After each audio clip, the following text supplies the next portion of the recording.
Français et la voiture.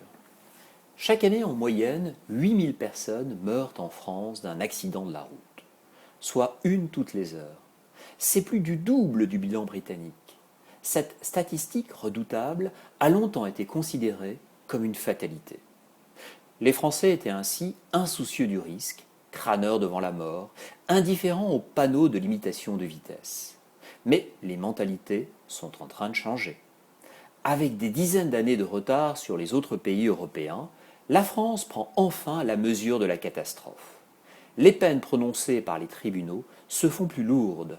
Le regard de la société sur les conducteurs imprudents ou éméchés, longtemps teinté de complaisance, se fait plus accusateur. Le projet de loi contre la violence routière que le ministre de la Justice présentera ce printemps au Parlement portera symboliquement le nom de Marie-Lou, le prénom d'une petite fille de 9 ans qui a péri victime d'un chauffard. Le garde des Sceaux a témoigné des mauvaises habitudes du passé. En effet, le ministère a longtemps accordé une oreille bienveillante aux interventions en faveur d'automobilistes coupables d'infractions.